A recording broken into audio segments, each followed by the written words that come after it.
Student एफवाईडी online में आपका स्वागत है। आज हम बात करेंगे एक ऐसे टॉपिक के बारे में जो आपके पिछले टॉपिक से रिलेटेड है। जैसा कि आप देख पा रहे हैं बोर्ड के ऊपर जो हेडिंग लिखा हुआ है, दो चर वाले रैखिक समीकरण युग्म। इससे पहले जो वीडियो था अपने उसमें अपने एक चर वाले यानी कि जैसे कि बहुपद के बारे में बात की थी, उसमें केवल एक ही चर था।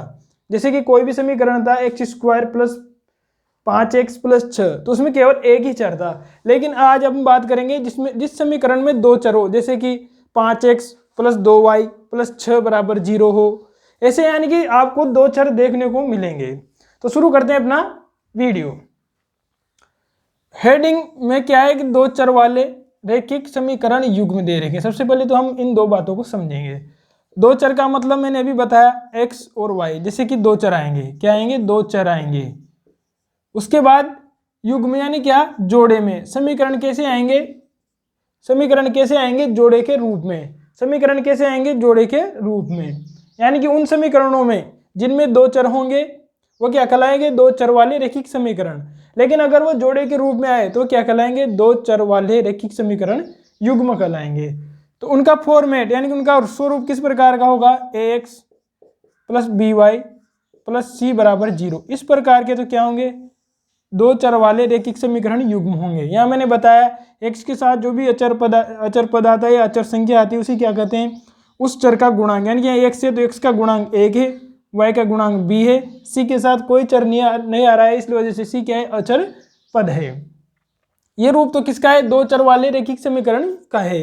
लेकिन अगर ये युग्म में आए, यानी कि युग्म कैसे बनाएंगे, युग्म में आएंगे तो युग्म किस प्रकार से रहेंगे, a1x plus b1y plus c1 बराबर 0।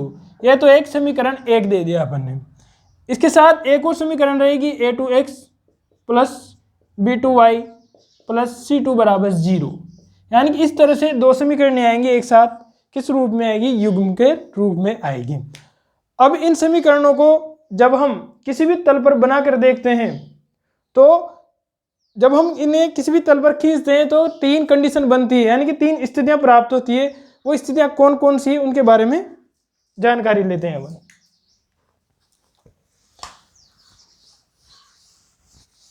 तो यहां पर समीकरण युग्म लिख देते हैं अपन पहले, a1x plus b1y plus c1 बराबर 0 और a2x plus b2y plus c2 बराबर 0।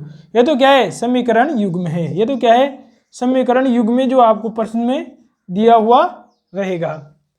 अब बात करते हैं, मैंने जो स्थितियों की बात की थी उन पर। सबसे पहले पहली स्थिति, इसमें क्या होगा, यदि दोनों समीकरण एक दूसरे को क्या करे, एक दूसरे को क्या करे, प्रतिच्छेद करे।